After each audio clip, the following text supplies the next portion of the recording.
اور حنفی مذہب کیوں کر آپ اس کو دیکھتے ہیں کہ ہاں فلاں مسئلے میں قرآن و سنت کی مخالفت کر رہا ہے؟ جزاک اللہ بھائی عادل صاحب، اس میں ایک نہیں ہے، کئی مثالیں ہیں۔ میں نے آپ کو بتایا ہے کہ 2/3 سے زیادہ مسلک احناف جو ہے وہ قرآن و حدیث کے خلاف ہے، احادیث کے خلاف۔ میں اب سب سے پہلے قرآن مجید کی چند آیات کے حوالے سے آپ کو بتانا چاہتا ہوں کہ قرآن مجید کے اندر یہ ہے اور احناف کے جو مسئلہ ہے وہ یہ ہے۔ مثال کے طور پر قرآن مجید کے اندر اللہ تعالیٰ فرماتے ہیں انما المشرکون نجس فلا یقربوا المسجد الحرام۔ یہ ایک عقیدے کی بات ہے کہ مشرک نجس ہے اور وہ مسجد حرام کے اندر نہیں آ سکتا، لیکن فقہ کے اندر ہدایہ کی مشہور کتاب ہے، اس کے اندر یہ لکھا ہوا ہے لا بأس بأن يدخل اہل الذمۃ مسجد الحرام عند ابی حنیفہ، کہ امام ابو حنیفہ رحمۃ اللہ علیہ کے نزدیک وہ کافر، وہ مشرک جو کسی اسلامی ملک کے اندر بطور ذمہ رہتا ہو تو وہ مشرک مسجد حرام کے اندر داخل ہو سکتا ہے، تو یہ قرآن مجید کے خلاف ہے۔ اسی طریقے سے قرآن مجید کے اندر آتا ہے یا ایھا الذین آمنوا کتب علیکم القصاص فی القتل، کہ اہل ایمان تمہارے لیے قصاص جو ہے وہ فرض کیا گیا ہے کہ اگر مقتول آدمی ہے، اس کے ورثاء کسی نے کسی کو ناجائز قتل کیا تو ورثاء کو حق ہے کہ وہ عدالت کے اندر اپنا مقدمہ دائر کر کے اس قاتل سے قصاص لے سکتے ہیں، خواہ اس نے کسی شکل میں قتل کیا ہو۔ یہ تو آپ جانتے ہیں لاٹھی سے ہے، گولی سے ہے، بم سے، کسی شکل سے قتل کیا ہے، لیکن امام ابو حنیفہ رحمۃ اللہ علیہ فرماتے ہیں من غرق صبیا او بالغا فی البحر فلا قصاص علیہ عند ابی حنیفہ، کہ جس شخص نے کسی کو پانی کے اندر، سمندر کے اندر غوطے دے کر قتل کیا، کسی بچے کو یا بڑے کو، تو چونکہ اس نے قتل نہیں کیا، اس سے غرق کیا ہے، اس لیے اس پر قصاص نہیں ہے، تو یہ قرآن مجید کے خلاف ہے۔ قرآن مجید کے اندر اسی طریقے سے اللہ رب العزت نے کہیں بھی حق مہر کی جو ہے وہ شرع متعین نہیں کی، اور نبی اکرم صلی اللہ علیہ وسلم کی ذخیرہ حدیث میں بھی کہیں حق مہر کی شرع متعین نہیں ہے۔ اس کے برعکس احناف کی کتابوں میں لکھا ہے کہ شرعی حق مہر جو ہے وہ 10 درہم ہے۔ جیسے آج سے 20-50 سال پہلے ہمارے علماء جب کسی کا نکاح پڑھاتے تھے تو وہ کہتے تھے جی شرعی حق مہر 32 روپے 6 آنے ہیں، تو یہ قرآن مجید کے خلاف ہے۔ اسی طریقے سے قرآن مجید کے اندر آتا ہے السارق والسارقہ،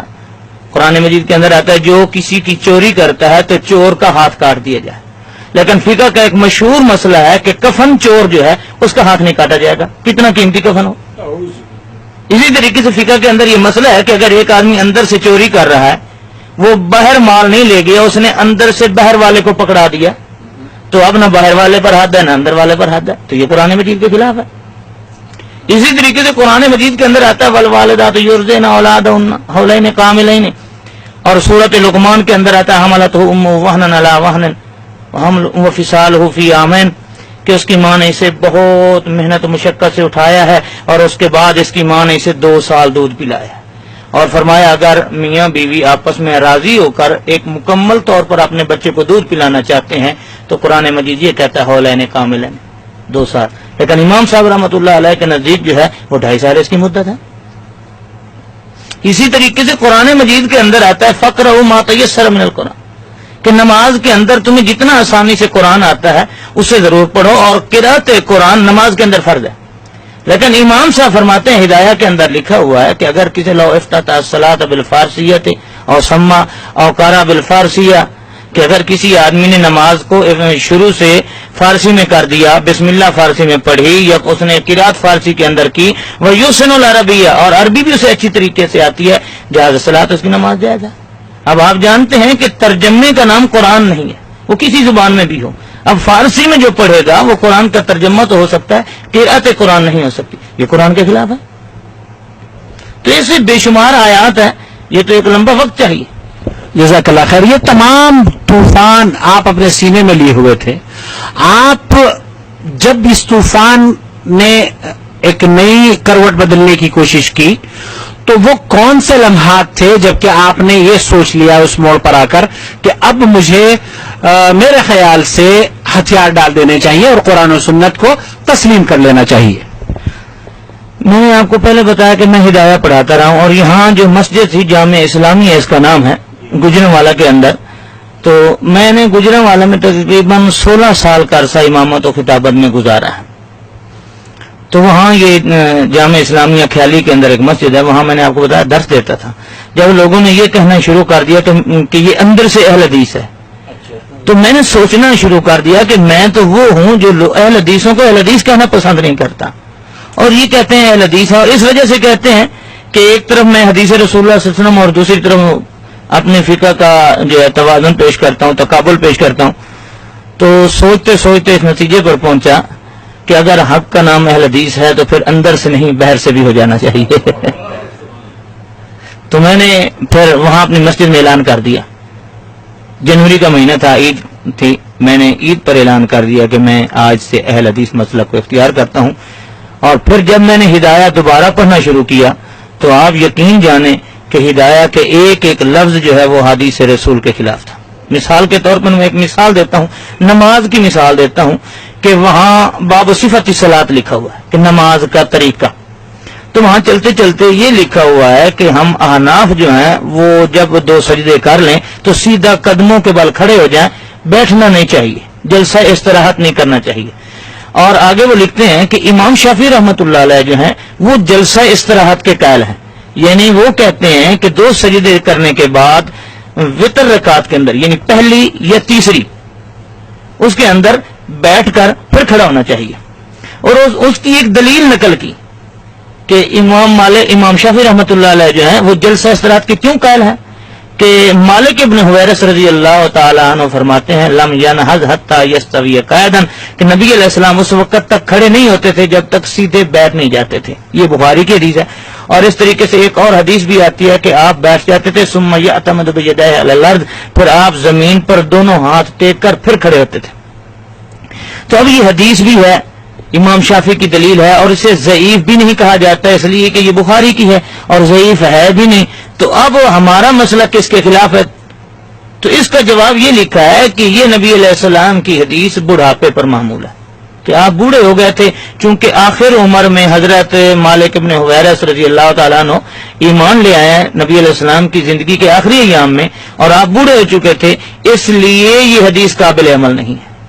تو یہ ایسا ایک میرے خیال میں گستاخی ہے جو مسلمان برداشت نہیں کر سکتا کہ نبی علیہ السلام پر ایسے لمحات بھی آئیں کہ آپ ناقابل اتباع ہو جائیں. تو میں نے اس چیز کو دیکھا تو میرے رونگٹے کھڑے ہو گئے. اور یہاں ایک عجیب لطیفہ ہے کہ ہمیں یہ کہتے ہیں کہ آخری حدیث دکھاؤ رفع یدین کرنے کی، آخری حدیث دکھاؤ، نبی علیہ السلام کا آخری عمل دکھاؤ.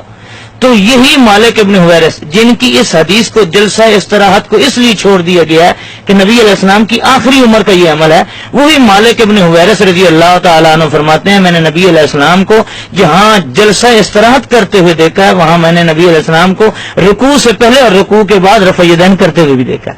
تو یہ نبی علیہ السلام کا آخری عمل ہے، ہم سے مطالبہ کرتے ہیں. تو یہ وہ چیزیں، یہ تضاد ہیں. اس سے علاوہ اور بہت ساری چیزیں ہیں. مثال کے طور قرآن مجید کے اندر اللہ تعالیٰ نے سود کو حرام قرار دے دیا، لیکن ہدایہ کے اندر لکھا ہوا ہے کہ اگر کوئی مسلمان کفار کے ملک کے اندر ہو تو وہ اپنے غلام کے ساتھ سودی معاملہ کرنا چاہے، کاروبار کرنا چاہے تو بھی جائز ہے، اور اگر یہی مسلمان کسی کافر کے ساتھ سود کے ساتھ کاروبار کرنا چاہے تو بھی جائز ہے. اسی طرح شراب کے متعلق ہے، نبی علیہ السلام نے ہر قسم کی شراب کو ممنوع قرار دیا اور حدیث کے اندر واضح ہے. لیکن ہدایہ کے اندر لکھا ہوا ما یتخذ من الحنطۃ او الشعیر او الاصل او الذرۃ فهو حلال عند ابی حنیفہ، اور فتاوی علمگیری کے اندر لکھا ہوا ہے کہ اس کے پینے والے پر حد بھی نہیں ہے. اب یہ حدیث کے خلاف ہے. اس طریقے سے ایک متفق علیہ حدیث آتی ہے، یہ ایک لمبا سلسلہ ہے کہ نبی علیہ السلام کی متفق علیہ حدیث ہے نہا رسول اللہ صلی اللہ علیہ وسلم عن القلب عن بیع القلب ومہر البغی وحلوان الکاہن. نبی علیہ السلام نے کتے کی خرید و فروخت سے بھی منع کیا ہے، اور وہ زانیہ اس کی کمائی کو بھی حرام قرار دیا ہے. اور نبی علیہ السلام نے کاہن، وہ لوگ جو لوگوں کو مستقبل کے حالات بتاتے ہیں، چوریاں بتاتے ہیں کہ فلاں جگہ تمہاری فلاں نے چوری کی ہوگی، یہ تم مستقبل میں یہ ہوگا وہ ہوگا، یہ ایسے کرتے ہیں، تو نبی علیہ السلام نے ان کی شیرینی اور مٹھائی کو بھی حرام قرار دی. لیکن اس کے برعکس ہدایت کے اندر جو لکھا ہوا وہ لکھا ہوا یجوز بیع القلب، کتے کی بیع جائز ہے، والصید والسباع والفہد، درندے کی، چیتے کی، کتے کی، ان کی جو ہے خرید و فروخت جائز ہے، معلمن اور غیر معلمن، کہ وہ عام ہو یا سکھلایا ہوا ہو، ہر قسم کے کتے کی بیع کو انہوں نے جائز قرار دیا. اسی طریقے سے حاشیہ چلپی، اس کا حوالہ میں نے دیا تھا، اور الحمدللہ وہاں 4 آدمی جو ہیں وہ 18 ہزاری کے اندر اہل حدیث ہو گئے تھے. تو ہر دور میں ہر حال میں حق بات کریں گے، ہم عظمت اصحاب کی ہی بات